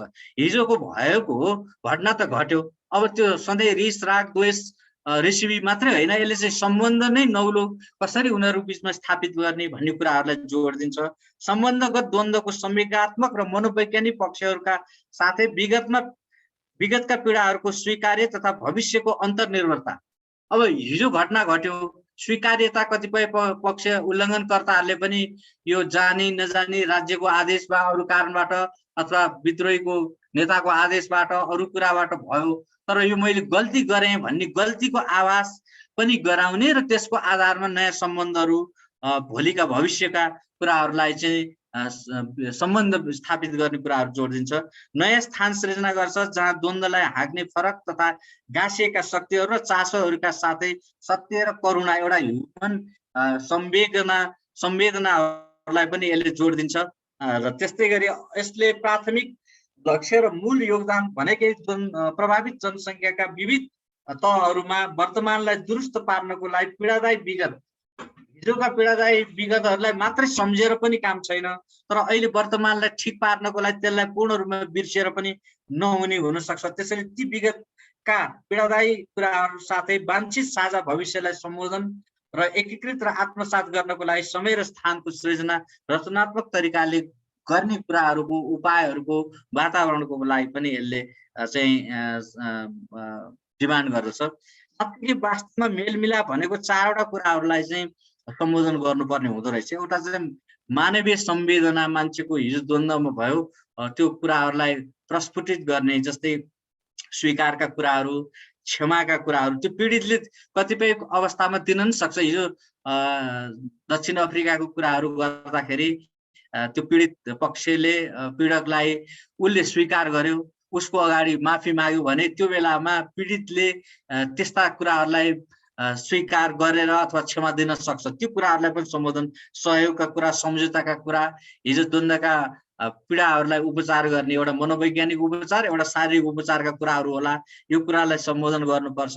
अर्को सत्य स्थापित गर्ने, हिजो साँच्चीकै के भयो, कसका कारण भयो, किन भयो, कसरी भयो, कुन अवस्थामा भयो भनेर सत्य स्थापित गर्ने र त्यो पारदर्शी ढङ्गबाट त्यो सत्यको स्थापना गर्ने र स्वीकार गर्ने सबै पक्षहरूले, र त्यसको उद्घाटन पनि गर्ने भनेपछि त्यसलाई डकुमेन्टेसन गर्ने, त्यसको स्पष्टोक्ति गर्ने, अभिलेखीकरण गर्ने, यो कुराहरूलाई पनि मेलमिलापमा चाहिँ आउँछ। त्यसैले मेलमिलाप भनेको कुनै र थर्ड पक्षले चाहिँ मिल भनेर जबरजस्ती गर्ने विषय पनि होइन, र यसले दीर्घकालीन शान्तिको पनि अपेक्षा गरेको हुन्छ। जस्तै शान्ति स्थापनाका लागि विगतमा भएका कुराहरूबाट सिक्दै सहमतिका कुरा अनि जीविकाका कुराहरू, जीविकोपार्जनका कुराहरूलाई कसरी सम्बोधन गर्ने, समृद्धि र विकासका कुराहरूलाई कसरी जोड दिने, र हिंसा र युद्ध अब आगामी दिनहरूमा नहुने, भविष्यमा नहुने भन्ने कुराहरूलाई पनि जोड दिने। शान्ति भनेको हिंसाको अन्त्य हुनु मात्रै होइन, त्यो शान्तिभित्र धेरै कुराहरू चाहिँ रहन्छन्, त्यो कुराहरूलाई पनि सम्बोधन गर्नुपर्छ। र अर्को कुरा न्यायको कुरा, समानता समता।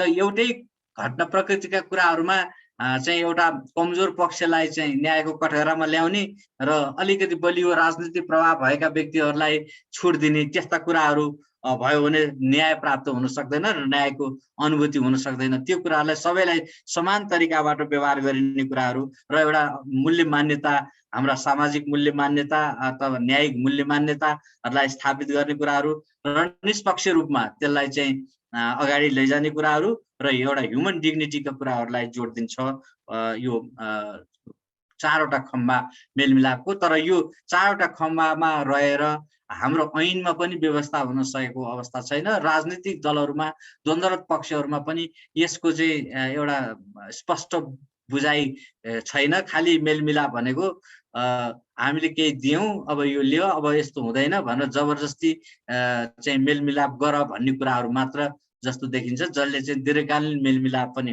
हुन सक्ने अवस्था रहँदैन। र अहिले मैले यो यति कुरा राखिसकेपछि यो महत्त्वपूर्ण, अहिले संक्रमणकालीन न्याय प्राप्त हुन नसक्नुमा यो एउटै क्वेसनमा चाहिँ दिनभरि बहस गर्न सकिन्छ। यो प्रभुत्व वर्ग पनि भावनाले र यो मैले यो कुराहरू राखेँ र हामी यसमा गहन छलफल गर्नुपर्ने हुन्छ कि साँच्चीकै न्यायभन्दा शान्ति महत्त्वपूर्ण सवाल हो। हामीले संक्रमणकालीन न्यायको कुरा गर्दाखेरि यो विषयमा घन्टौँ बहस गर्नुपर्छ। कसरी शान्ति स्थापना हुन्छ भन्ने कुरा पनि आफ्नो ठाउँमा महत्त्वपूर्ण हुन्छ, तर न्याय नभइकन शान्ति स्थापना हुन सक्दछ वा सक्दैन भन्ने कुराहरूमा अत्यन्तै बहस गर्न जरुरी छ। जुन कुरा राजनीतिक वृत्तमा र अहिले यी आयोगहरूले पनि उठाउन सकेको छैन कि परिपूरण प्रदान गरिसकेपछि अरू केही आवश्यक छैन।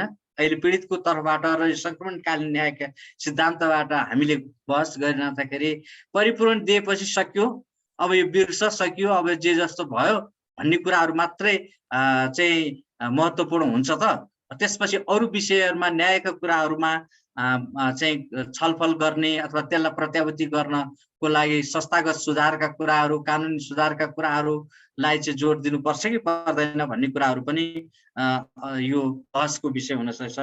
के मेलमिलाप भनेको विगतका सबै कुरा बिर्स र क्षमादान देऊ भनेको हो त? यो पनि एउटा यसको हो होइन भन्ने कुरामा आन्सर दिन सजिलो छ, तर त्यसभित्र लुकेका अन्तर सम्बन्ध र अन्तर विषय वस्तु चाहिँ महत्त्वपूर्ण छ। यी विषयहरूमा चाहिँ अत्यन्तै बहस हुन जरुरी छ। त्यो बहसबाट निस्किएको निष्कर्षले चाहिँ साँच्चीकै हामीलाई संक्रमणकालीन न्याय दिलाउन चाहिँ महत्त्वपूर्ण योगदान दिन्छ। के सत्यको खोजी गर्न साथ समाज आफै मेलमिलापमा जान्छ? कहिलेकाहीँ हाम्रो के पनि भनाइरहन्छ भने सत्य स्थापित गरौँ, डकुमेन्टेसनसम्म गरौँ, त्यसपछि भइहाल्छ भन्ने कुराहरूलाई हामीले जोड दिन खोज्छौँ। तर सत्य स्थापित गर्नु कुरा महत्त्वपूर्ण हो, त्यो आवश्यक पनि हुन्छ र गर्नुपर्छ। र सत्य स्थापित मात्रै गरेपछि अनि आफसे आफ समाज मेलमिलापमा जान्छ त त्यसको लागि राज्यले आवश्यक तयारी वातावरणको लागि पहल गर्नुपर्छ कि पर्दैन र पीडितहरूको चाहना लाई बुझ्नुपर्छ कि पर्दैन भन्ने कुरा पनि त्यतिकै महत्त्वपूर्ण हुन्छ। र हिजोको द्वन्द्वपछिको अवस्थालाई हेर्दाखेरि साँच्चीकै शक्तिको बाँडफाँड र राजनीतिक सहमति भइसकेपछि सबै कुराहरू ठिक भइहाल्छ नि। जो शक्तिमा छ त्यसले जे कुरा गर्दा पनि हुन्छ भन्ने कुरा स्थापित गर्न खोजिएको थियो र त्यो जति शक्ति क्षीण हुँदै गयो त्यति चाहिँ यो संक्रमणकालीन न्याय चाहिँ जटिल हुँदै जान्छ। यो अन्तर्राष्ट्रिय एउटा देखिएको कुरा पनि हो। जुन बेला माओवादी सत्तामा थियो त्यो तत्कालीन, त्यो बेलामा चाहिँ उसले यो सत्य निरूपण तथा मेलमिलाप आयोगहरू गठन गर्ने कुराहरूमा खासै चासो दिएन र अरू राजनीतिक दलहरू पनि ले पनि जोरदार रूपमा उठाउन सकेनन्।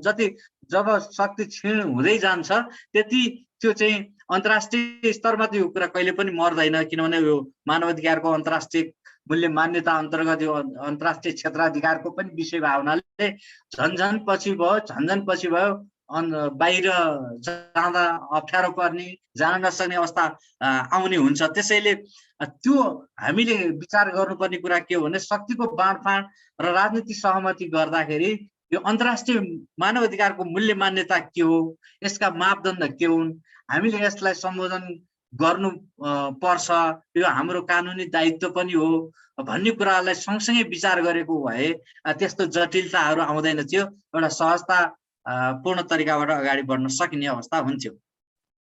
र संक्रमणकालीन व्यथिति र दण्ड बढाउने अवस्था हो भन्ने कुरा चाहिँ राजनीति उसमा उठ्छ, तर त्यो होइन। संक्रमण काल भनेको व्यथिति र दण्डहीनतालाई अन्त्य गर्नको लागि म्यान्डेट प्राप्त एउटा एकदमै राम्रो अवसर हो। त्यो अवसरको लागि हाम्रो राजनीतिक दलहरूले नेपालमा कहिले पनि त्यसलाई अवसरको रूपमा ल्याएनन्। खालि के मात्र भ्रम गरे भने संक्रमणकाल छ, अब यो संविधान बनेपछि ठिक भइहाल्छ, यो सबै कुराहरू संविधानसँग अड्केको छ, आखिर त संविधानसँग त बन्यो तै पनि शान्तिपूर्ण रूपमा त स्थापित भएन, हिजो द्वन्द्वका कुराहरू त पूर्ण रूपमा सम्बोधन भएनन्, समृद्धि त आएनन्। त्यसैले यसलाई हामीले एउटा के चाहिँ भन्नु हुँदैन भने संक्रमण कालमा जवाफदेहिता झन् बढ्छ।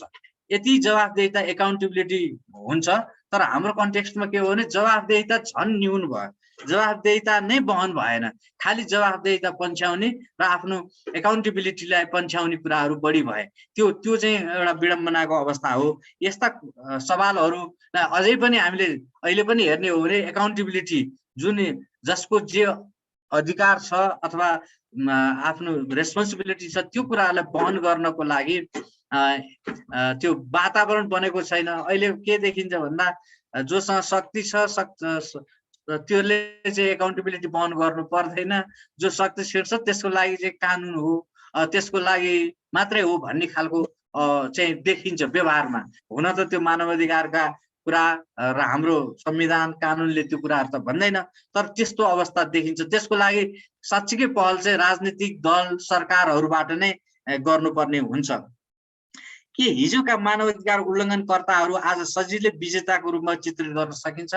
हिजो विस्तृत शान्ति सम्झौतापछि भएका चुनावहरूबाट आएका कुराहरूले चाहिँ यो चाहिँ ह्युमन राइट्स भायोलेटर चाहिँ एउटा भिक्टोरिया जस्तो भएर आए। त्यसले गर्दाखेरि चाहिँ एउटा यो संयन्त्रहरू निर्माण गर्न पनि ढिलाइ भयो र त्यसले चाहिँ एउटा राजनीतिक वृत्तमा पनि शक्ति सञ्चय गर्ने र सहमति गरेपछि यी हिजोका कुराहरू कहीँ उठ्दैनन् भन्ने कुराहरू बढी आए, त्यसले गर्दा पनि जटिलता आयो। त्यसैले त्यस्तो हुँदैन। वास्तवमा जुन मानवाधिकार उल्लङ्घनकर्ताहरू हुन्, जसरी भए चेन अफ कमान्डबाट भए, राज्यका आदेशबाट भए अथवा कसरी भए, त्यसको एकाउन्टेबिलिटी वहन गर्न सक्ने अवस्था रह्यो भने त्यसमा दुई किसिमको एउटा एकाउन्टेबिलिटी हुन्छ। एउटा चेन अफ कमान्डको एकाउन्टेबिलिटी हुन्छ, एउटा पर्सनल एकाउन्टेबिलिटीको कुराहरू पनि हुन्छ। कतिपय अवस्थामा गलत कामको आदेश चाहिँ आउँदैमा कुनै व्यक्तिले आदेश पालना गर्नु पर्दैन, त्यो अवस्था हो। अब हिजो गलत आदेश कसैबाट दियो, राज्यबाट भयो अथवा विद्रोहीबाट भयो भन्दैमा त्यो कुराहरूको पालना नगर्न पर्ने कुराहरू पनि हुन्छ। यद्यपि व्यवहारिक कठिनाइ होला, आफ्नो ठाउँमा छ। त्यसको पर्सनल एकाउन्टेबिलिटी र चेन अफ कमान्डको एकाउन्टेबिलिटी चाहिँ सधैँ रहन्छ। त्यो कुराबाट अहिले यसो हेर्ने हो भने हिजो द्वन्द्व पक्षमा न राज्यले त्यसको एकाउन्टेबिलिटी लिन्छ, राज्यको पक्षबाट युद्धमा रहने नेपाली सेना होस् वा सशस्त्र प्रहरी अथवा नेपाल प्रहरी वा अरू राज्यका निकायहरू भयो, यो राज्यको आफ्नो बाट पनि पन्छिन्छ र विद्रोहीबाट पनि पन्छिन्छ। त्यस्तो अवस्थामा पर्सनल एकाउन्टेबिलिटीलाई चाहिँ हामीले ध्यान दिनुपर्ने कुराहरू रहन्छ। के संक्रमणकालीन न्यायका संयन्त्रहरूले नियमित न्यायिक प्रणालीहरूलाई प्रतिस्थापन गर्छन्? अहिले पनि हामीसँग रहेको त्यस्तो खालको अवधारणा अझै छ। यो चाहिँ अदालतमा भएका मुद्दा पनि फिर्ता लिने, मानवाधिकार आयोगमा भएका कुराहरूलाई पनि नहेर्ने, अनि त्यसपछि रेगुलर जस्टिस सिस्टम अथवा अनुसन्धान गर्ने निकायहरूलाई प्रभावित पार्ने अथवा प्रभावित हुने, यस्ता खालका कुराहरू अहिले पनि भइरहेका छन्। त्यसैले त्यो प्रतिस्थापन गर्दैन, यसलाई कम्प्लिमेन्ट्री मात्रै गर्ने हो। मात्र के हो भन्दा रेगुलर जस्टिस सिस्टमलाई यसले कम्प्लिमेन्ट गर्छ, प्रभावित गर्दैन। जस्तो अब अहिले भनौँ न, मानवाधिकार आयोगले गरेको सिफारिस अथवा अदालतले चाहिँ दोषी भनेर किटान गरिएको हिजो व्यक्तिगत फौजदारी दायित्व भएका केसहरूमा यो चाहिँ संक्रमणकालीन न्यायको संयन्त्रमा ल्याएर मिसाएर छुटकारा पाउने अवस्था त हुँदैन। त्यो अन्तर्राष्ट्रिय रूपमा पनि स्वीकार्य हुँदैन, राष्ट्रिय रूपमा पनि स्वीकार्य हुँदैन। यस अर्थमा पनि हामीले एउटा राजनीतिक मुद्दा के हो, राजनीतिक प्रतिशोध के हो, अपराधिक लाइबिलिटिज के हो, एकाउन्टेबिलिटिज के हो भन्ने कुरालाई मेन रूपमा चाहिँ हेरेर चाहिँ कुनै पनि न्यायिक प्रणालीलाई विस्थापित नगरिकन, त्यसलाई प्रतिस्थापन नगरिकन कम्प्लिमेन्ट्रीको रूपमा काम गर्ने वातावरण भयो भने यो संक्रमणकालीन न्यायका संयन्त्रहरूले काम गर्न सक्छन् र त्यो प्रभावकारी पनि हुन्छ र त्यो चाहिँ विश्वास योग्य पनि हुन्छ भन्ने लाग्छ। र नियमित न्यायिक प्रणालीबाट भएका निर्णय र फैसलाहरू संक्रमणकालीन न्यायको संयन्त्रले उल्टाउन सक्छ त? यो पनि एउटा गम्भीर प्रश्न हो। अहिले लाग्छ राजनीतिक सहमति भएपछि सबै कुराहरू हुन्छ, यो अत्यन्तै गाह्रो हुन्छ। अदालतबाट भइसकेका फैसलाहरूको लागि चाहिँ अब त्यही कुरा चाहिँ संक्रमणकालीन न्यायका संयन्त्रहरूमा मुद्दा उजुरीका रूपमा छ भने अब आयोगले, मानवाधिकार आयोग, अदालतहरूले दिइसकेको फैसला निर्णयहरूलाई उल्टाउने गरी त्यसले निर्णय गर्न सक्छ त? अथवा त्यसको भए पनि त्यसको कानुनी हैसियत के हुन्छ भन्ने कुराहरू पनि त्यत्तिकै महत्त्वपूर्ण हुन्छ र त्यो यथार्थमा यसले चाहिँ विस्थापित चाहिँ गर्दैन।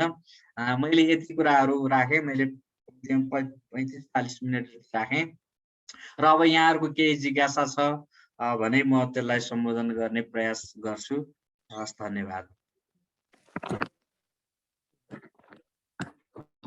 एकदम धन्यवाद सर। यो धन्यवाद छ सरलाई।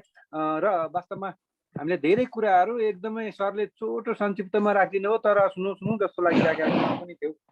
धेरै कुराहरू अझ जिज्ञासामा हामी लागिरहेको थियो र अब साहित्यमा र के लाग्छ सर? हजुर नमस्कार, मुरारी सर। अनि यो सरको प्रस्तुति चाहिँ अब छोटो समयमा धेरै कुराहरू राख्नुभयो, धेरै राम्रो भयो, यसको लागि धन्यवाद। हुन त विषय नै एकदम जटिल विषय यो संक्रमणकालीन न्याय र चुनौती भनेको। र यसमा अब एक दुईटा कुरो मलाई कस्तो लाग्यो भने अब यो सत्य निरूपण तथा मेलमिलाप आयोग, बेपत्ता छानबिन आयोग र राष्ट्रिय मानवाधिकार आयोग, यो एउटै प्रकृतिका, एउटै जाने यो मानवाधिकार उल्लङ्घन, बेपत्ता र अपहरण उस्तै उस्तै प्रकृतिका हुन्। तर यहाँ कुरो के आयो भने सरले यो मेलमिलापको कुरो जुन चाहिँ उठाउनु भयो, अब सिभिल केसमा खास गरी दुईटा पक्ष हुन्छन् र त्यसमा चाहिँ मेलमिलापको माध्यमबाट विवादको निरूपण गरेर मिलापत्र तयार हुन्छ। अब यहाँ तीनटा पक्ष भयो, यहाँ पीडित, राज्य पक्ष र विद्रोही पक्ष। अब यो मेलमिलाप कसका पक्षमा हुने हो? यो अब पीडितले न्याय पाउनु त पीडितले छ। अब अहिले हाम्रो अहिलेको प्रचलित कानुनमा सरकारवादी फौजदारी मुद्दामा मिलापत्र अथवा मेलमिलाप हुन सक्ने कानुनी व्यवस्था छैन। अब नयाँ ऐन बनाएर त्यो अनुसारले यो मेलमिलापको वातावरण सिर्जना गरेर मेलमिलाप गर्ने हो भने कसका पक्षमा हुने हो यो? अब विद्रोही पक्ष अहिले छैन, राज्य पक्ष र पीडित पक्षका बिचमा हुने हो भने पीडित पक्ष अब अपहरण हुने अपहरण भयो, बेपत्ता हुने बेपत्ता भयो, मर्ने मरिसक्यो र उसका सन्ततिहरूको बिचमा त्यो मेलमिलाप गराउने हो कि? यो एउटा कुरो प्रश्न भएन। अर्को कुरो चाहिँ अब 52-53 देखि यो सशस्त्र द्वन्द्व भयो, 62-63 चाहिँ यो शान्ति सम्झौता पनि भयो। त्यसपछि आएर अब अहिले झन्डै 15-16 वर्ष भइसक्यो। अब यो ढिलो गरी न्याय दिनु, न्याय नदिनु सर हो। जस्टिस डिनाइड भन्छ कानुनको सिद्धान्त। अब यो 15-16 वर्षसम्म त मान्छेले अहिलेसम्म त्यो बेपत्ता छानबिन आयोगले एउटा चाहिँ उसले यो बेपत्ता भयो भनेर कहाँबाट कतिजना बेपत्ता भए भनेर त्यसको के भन्छ लिस्ट नै अहिलेसम्म तयार गर्न सकेको छैन। कति मान्छे चाहिँ राज्यबाट, कति मान्छे कुन ठाउँबाट बेपत्ता छन् भन्ने त्यही यकिन हुन सकेको छैन भने अनि त्यसले चाहिँ कसरी यो मेलमिलाप गर्ने होला त? अब यो अर्को यो बेपत्ता छानबिन आयोग पनि त्यस्तै छ। त्यो अब चाङका चाङ छन् चाहिँ अब 7 प्रदेशमा 77 जिल्लामा कार्यालय खडा गर्ने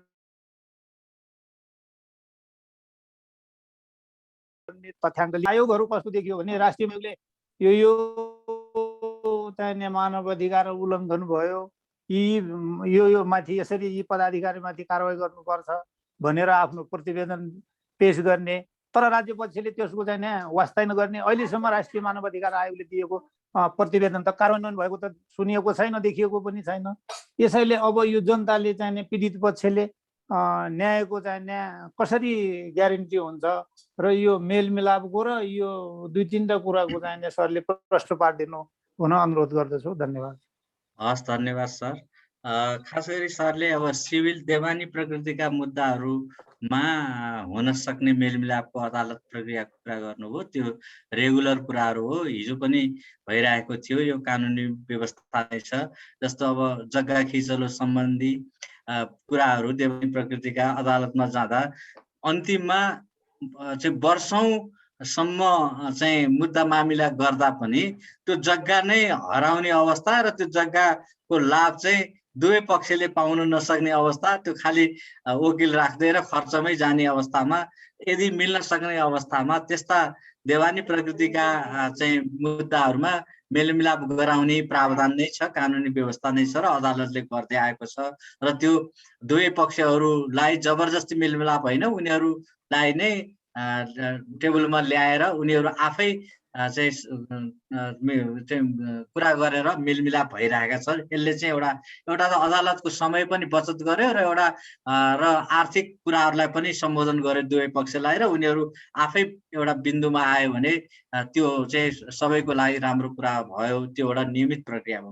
अहिले सरले उठाउनु भएको चाहिँ यो जुनका कुराहरूलाई मेलमिलाप गर्ने कुराहरू, यो चाहिँ खास गरी क्रिमिनल हिजो ह्युमन राइट्स भायोलेसन र क्रिमिनल लाइबिलिटिज भएका कुराहरूमा मेलमिलाप गराउने कुराहरूमा जस्तो गम्भीर प्रकृतिका मा त मेलमिलाप हुन सक्दैन भन्ने यो अन्तर्राष्ट्रिय मूल्य मान्यता नै छ। जस्तै गरी मानवता विरोधी अपराध, अनि त्यसपछि यो आम नरसंहार, अनि त्यसपछि गम्भीर प्रकृतिका मानवाधिकार उल्लङ्घनहरू भन्छन् त्यसलाई चाहिँ, जस्तो हत्या, बेपत्ता, अनि यातना र त्यो बलात्कार जस्ता यस्ता घटनाहरूमा मेलमिलाप हुन सक्दैन भन्छ। तर अब यसमा मेलमिलाप भने सम्पत्ति कब्जा भएको थियो, अब सम्पत्ति पनि फिर्ता आयो, केही अब बाली नाली नोक्सानी भयो, त्यो बिचको पाइएन। अब त्यही कुरालाई लिएर समाजमा यसले चाहिँ फलानले चाहिँ मेरो चाहिँ जग्गा कब्जा गरेको थियो, अब ऊ भयो भनेर चाहिँ रिसिभी राख्नु पनि उचित छैन। यस्तालाई मानव अधिकार उल्लङ्घनका ससाना घटनाहरू हुन्छन्।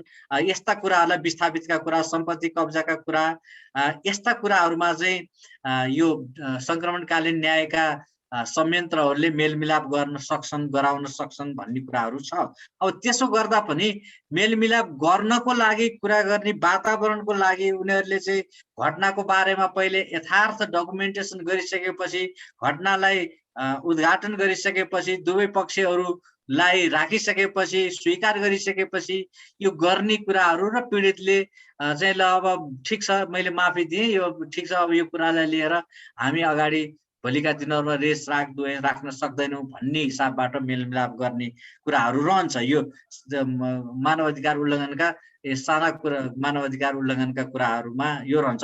त्यसो गर्दा पनि कतिपय अवस्थामा त्यो मेलमिलापका चारवटा खम्बाहरूलाई केही हदसम्म सम्बोधन गर्नुपर्ने कुराहरू रह्यो। अब सरले भन्नुभयो अर्को कुरा, मानव अधिकार आयोगले गरेको सिफारिस पनि कार्यान्वयन हुँदैनन्।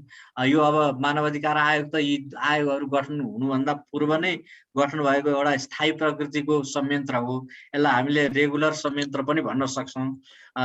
अब यो मानव अधिकार आयोगको आफ्नै म्यान्डेट छ है, जुनसुकै द्वन्द्वको बेलाको मानव अधिकार उल्लङ्घन होस् वा द्वन्द्व नरहँदाको अवस्थामा भएका मानव अधिकार उल्लङ्घनका घटनाहरू को होस् त्यसको चाहिँ छानबिन गर्ने अनि सिफारिस गर्ने भन्ने कुराहरू छ। त्यसमा अहिले सरले भने जस्तै 14% चाहिँ आयोगका सिफारिसहरू पूर्ण कार्यान्वयन भएका छन्। 36 देखि 40% चाहिँ आंशिक जस्ता आयोगले क्षतिपूर्ति देऊ भनेका कुराहरू भएका छन्। र अहिले पनि अर्को चुनौती के छ भन्दा र लगभग 45 देखि 50%मा चाहिँ यो विचाराधीन रहेको अवस्था छ। अहिले पनि त्यसको कार्यान्वयन हुन सकेको छैन। कतिपय क्षतिपूर्तिको कुरा, कतिपय मुद्दा चलाउनु पर्ने विषयहरू। अब यो एउटा समग्र चाहिँ देशकै लागि पनि चुनौती हो कि एउटा संवैधानिक निकायले निष्पक्ष रूपमा छानबिन गरेपछि यो र त्यो बहानामा सरकारले त्यसलाई कार्यान्वयन नगर्नु भनेको राज्यको अथवा सरकारको मानव अधिकार प्रतिको जुन अन्तर्राष्ट्रिय प्रतिबद्धता छ त्यसलाई चाहिँ चुनौती पनि हो र त्यसले एउटा हाम्रो अन्तर्राष्ट्रिय छविलाई पनि त्यसले चाहिँ राम्रो गर्दैन। अर्को कुरा के हो भन्दा अघि यहाँ चाहिँ आएन, म यहाँ जोडिहालेँ, कुनै पनि कुरा अन्तर्राष्ट्रियकरण चाहिँ हुँदैन। त्यसको लागि पहिले चाहिँ राष्ट्रिय संयन्त्रहरूले सम्बोधन गर्न सकेनन्, गर्न प्रभाव पारे, राज्यका निकायहरूलाई काम गर्न दिएन भने मात्र अन्तर्राष्ट्रियकरण हुने हो। जस्तै हाम्रो रेगुलर जस्टिस सिस्टमबाट सम्बोधन हुने वा हाम्रो सङ्क्रमणकालीन न्याय संयन्त्रहरूबाट सम्बोधन भयो भने यी द्वन्द्वका घटनाहरू अन्तर्राष्ट्रियकरण हुँदैनन्। तर अहिले हाम्रो के छ भन्दा यो रेगुलर सिस्टमबाट गरेका सिफारिसहरूलाई पनि राज्यले व्यवस्था गर्ने अनि सङ्क्रमणकालीन न्यायका संयन्त्रहरूलाई पनि प्रभाव पारिराख्ने, त्यसमा चाहिँ एउटा ढिलासुस्ती गर्ने, गरे जस्तो गर्ने, साँच्चीकै त्यसलाई टुङ्गोमा नपुर्याउने, यो चुनौतीको विषय रहेको छ। अर्को कुरा सरले अब यी आयोगहरूको कामको कुरा पनि गर्नुभयो। अब कतिपय त अहिले यो जबसम्म चाहिँ कानुनी सुधार र नयाँ संशोधन भएर यो ऐन आउँदैन तबसम्म यो अन्तर्राष्ट्रिय स्तरको यसले मान्यता पाउँदैन। यो चाहिँ क्लियरै छ, किन भन्दा अदालतले नि भनिसकेको कुरा, पीडितहरूको पनि भावनाको कुरालाई लिएर अब ऐनमा संशोधन भएर कम्तीमा पनि परिपूर्णको सुनिश्चितता गर्ने, सत्य उद्घाटन गर्ने र अलिकति यो आम माफी हुँदैन है, यो चाहिँ प्रक्रियामा जान्छ, अभियोजनमा जान्छ र अनि सना मानव अधिकार उल्लङ्घनका अरू अन्य घटनाहरूमा मेलमिलाप गराउने गरी वातावरण सृजना गर्ने। आयोगले गराउने होइन कि उनीहरू आफै बीच वातावरण सृजना गर्ने भन्ने कुराहरूको कानुनी प्रत्याभूति जबसम्म हुँदैन र ती आयोगहरूले त्यो कुरालाई सुनिश्चित गरी अगाडि बढ्दैनन् तबसम्म यो टुङ्गिँदैन सर। यो चाहिँ अब यो जागिर खानी मात्रै कुरा हुन्छ र न्याय प्राप्ति पनि हुँदैन। अहिले अब 60,000 चाहिँ सत्य निरूपण तथा मेलमिलाप आयोगमा उजुरीहरू छन् र अनि बेपत्ता छानबिन आयोगमा 3200 जति छन्। त्यो बेपत्ता र अपहरण पारिएका व्यक्तिहरूको उजुरीहरू छन्। अब त्यो 60,000 उजुरीहरूमा अहिले पनि त्यसको वर्गीकरण गरेर साँच्चीकै परिपूरण दिएर टुङ्ग्याउन सक्ने उजुरीहरू कति छन्, अनि त्यसलाई अभियोजनमै लैजान सक्ने अनुसन्धान गर्नुपर्ने उजुरीहरू कति छन्, अनि त्यसपछि कतिपय मेलमिलाप गराउन वातावरण क्रिएट गर्ने उजुरीहरू कति छन् भनेर चाहिँ स्क्रुटनाइज गर्न अथवा त्यसलाई सूचीकृत गर्न पनि मेलमिलाप आयोगले सकेका छैन। बरु बेपत्ता छानबिन आयोगले चाहिँ केही हदसम्म प्रारम्भिक अनुसन्धान गरेको अवस्था छ, त्यो एउटा चुनौतीपूर्ण अवस्था रह्यो। अर्को कुरा, अब यी आयोगहरूको सम्बन्धको कुरा गर्नु हो, यी आयोगहरूले मानव अधिकार आयोगमा पनि त्यहाँ परेका कतिपय उजुरीहरू छन्, त्यहाँका उजुरीहरूको अनुसन्धानको फाइल उपलब्ध गराउन भनेर पहिलेकै आयोगले पनि हामीलाई पत्रचार गरेका थियो र अब त्यो पत्रचार गर्दाखेरि हामीले के भन्यो भने तपाईहरु पहिले अनुसन्धान गर्नुहोस्, तपाईहरुलाई अब म्यान्डेट छ, अनुसन्धान गरेपछि अनुसन्धानमा कहाँ चाहिँ हामीले सघाउ पुर्याउनु पर्यो त्यो कुरामा हामी बाधा अड्काउ फुकाउनु पर्ला र आवश्यक परे केही कागजात पनि उपलब्ध गराउँला। तर अब के आफू नै अनुसन्धान नगर्ने अनि मानव अधिकार आयोगको चाहिँ अनुसन्धानको फाइल चाहिँ देऊ भनेर चाहिँ हामी दिनुवाला छैन र पीडितहरूले पनि पछाडि आयोगमा के भने मानव अधिकार आयोगमा भएका प्रमाणहरू सङ्कलन चाहिँ तपाईहरुले चाहिँ यी आयोगहरूलाई नदिनु होला, यी आयोगहरूप्रति हाम्रो विश्वास अझै पनि छैन। विश्वासको वातावरण सिर्जना गरेपछि मात्रै चाहिँ आवश्यकता अनुसार आयोगले सहयोग गर्नु होला भने हुनाले अब यो आयोगहरू त 2 वर्षपछि सकिन्छ। मानव अधिकार आयोगमा त उजुरी परिरहेको छ, भोलि पीडितले हाम्रो अभिलेखीकरण हाम्रो डकुमेन्ट पाऊँ भन्यो भने त हामीले पनि त्यसको सेक्युरिटी गर्नुपर्ने हुन्छ। त्यस हिसाबले पनि अहिले ठ्याक्कै सहकार्य हुन सकेको छैन। यद्यपि हामीले टेक्निकल सहयोग चाहिँ उहाँहरूलाई गरिराखेका छौँ, उहाँहरूलाई अनुसन्धानलाई कसरी सघाउ पुर्याउने, अनुसन्धान गर्दा के कुराहरू ध्यान दिने भन्ने कुराहरू चाहिँ गरेका छौँ, तर फाइलहरू चाहिँ हामीले उपलब्ध गराएको छैन। र यो मानव अधिकार आयोग र यो अनुसन्धान गर्ने यो हिसाबले जाने हो भने त अर्को 10 वर्ष लाग्छ त्यो यी आयोगहरूलाई, र त्यो हिसाबको अहिले एउटा ऊ पनि छैन, विल पावर पनि देखिँदैन। हेर्नुहोस् अहिले गएको पदाधिकारीको हेर्दाखेरि यसो हेर्दाखेरि कता कता भागभण्डा पनि हो कि भने जस्तो पनि छ। यद्यपि यो राजनीतिक दस्तावेज पनि भयो हुनाले राजनीतिक पनि हुन्छ, किनभने संक्रमणकालीन न्याय विशुद्ध यो अन्तर्राष्ट्रिय मात्रै पनि होइन, राजनीतिक कारणबाट भएको कारणबाट यसमा राजनीतिक सहमतिको कुरा पनि हुन्छ।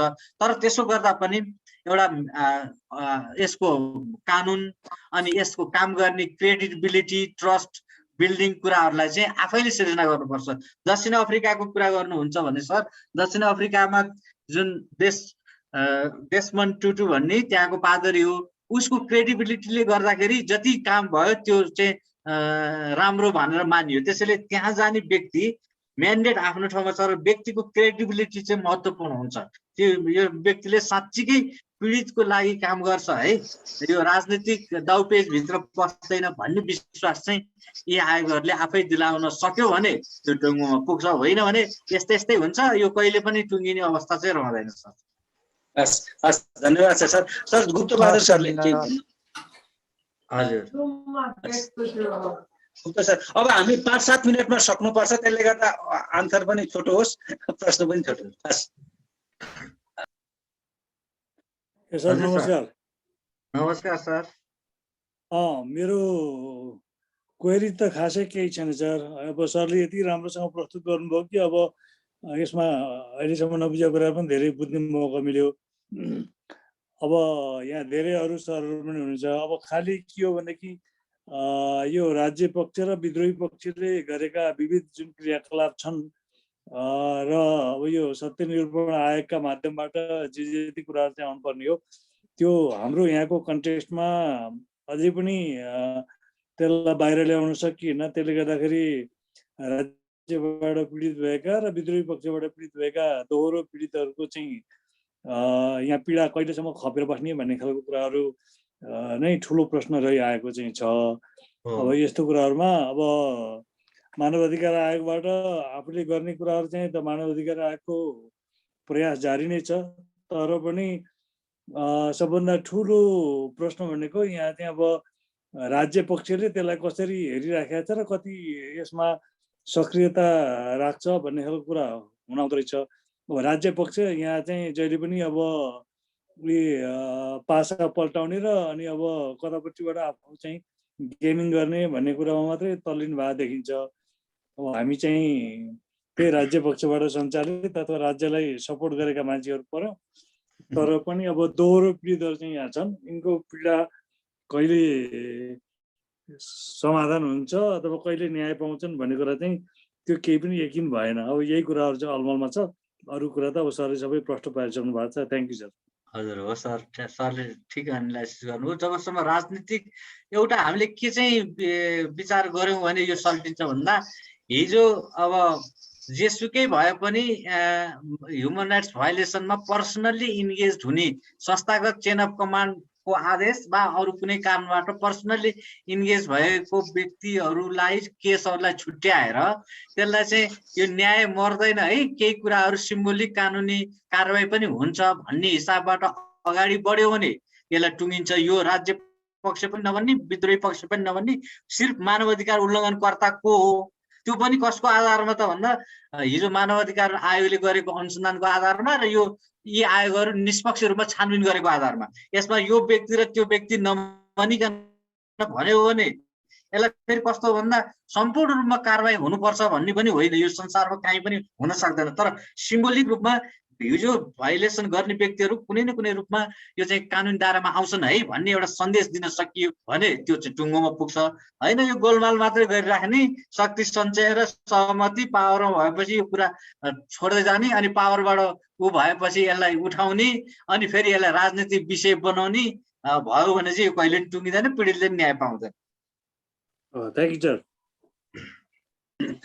सर अब कसैको केही छ कि सर? अब केही विशेष प्रश्न छ भने मात्रै, नभए पनि अब हाम्रो लगभग 8 पनि बज्न आँट्यो। हो सर। दिवाकर सर केही त छैन नि? नभए अब अनि रामबाबु सरलाई म आफ्नो भनाइ राखेर यसलाई नभए भने अन्त गरिदिनु भए अनुरोध गर्दछु। रामबाबु सर कता हुनुहुन्छ? हुनुहुन्छ यही सर, अनम्युट गर्नु। हुनुहुन्छ अनम्युट गर्नु रामबाबु सर।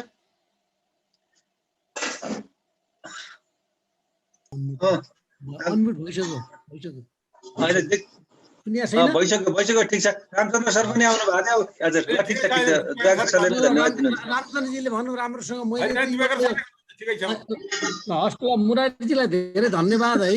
उहाँले भनेको कुराबाट हामीले सुन्न त अब सबै सुनिरहेकै कुरा जस्ता पनि लाग्ने कता कता होइन, तर वास्तविक न्याय दिने, न्याय पाउने, त्यसमा कुन कुन पक्ष हुँदो रहेछन् भन्ने कुरा हामीले अलिकति अब बुझेको कुरा अझ राम्रोसँग बुझ्यौँ भन्नु पर्यो। मैले चाहिँ त्यसरी भन्न रुचाएँ, किनभने वास्तवमा राज्य पक्ष हुन्छ होइन, अब मान्छे एउटा कोही समाज अथवा मान्छे पीडित हुन्छ, फेरि उता विद्रोही पक्ष हुन्छ होइन। अब यो जम्मा जम्मीमा मलाई चाहिँ कस्तो लाग्छ भनेदेखि यो शीतल्याउने, चिसो पार्ने प्रक्रियाको एउटा भाग हो जस्तो लाग्छ। त्यसो हुनाले त्यो अब देशमन टुटुले शीतल्याएका होलान् मेरो विचारमा धेरै कुरा। हल भाइ यो चाहिँ शान्त हुनुपर्छ, शान्ति भन्दै धेरै कुरा मिनिमाइज गरेर सिम्बोलिक मात्रै न्यायको खण्ड आइदिने हो भनेर चित्त बुझे पनि हुन्छ जस्तो कता कता देख्छु म चाहिँ है। तर यो धेरै जटिल कुरो भएको हुनाले अब विद्वान मित्रलाई चाहिँ धन्यवाद दिउँ। पहिलो कुरा त मैले धेरै जान्दिनँ, त्यसो हुनाले अब मलाई जुन रेस्पोन्सिबिलिटी दिनु हो त्यसमा उहाँलाई धन्यवाद दिने मात्रै मैले चाहिँ काम गरेँ। हस्, धन्यवाद। हस्, छुट्टी होला सर। त्यसो भए धन्यवाद सर। हजुर केही छ मुरारी सर भन्नुपर्ने? हजुरको केही बाँकी छ भने? सबै राखिसक्नु हो, फेरि पनि कुरा गरौँला यो विषयमा अरू दिनहरूमा पनि। हजुर अर्को दिन। हस्, नमस्कार सर। एकदम ठुलो बृहत कुरो छ सर, यो बृहत कुरो रहेछ एकदमै।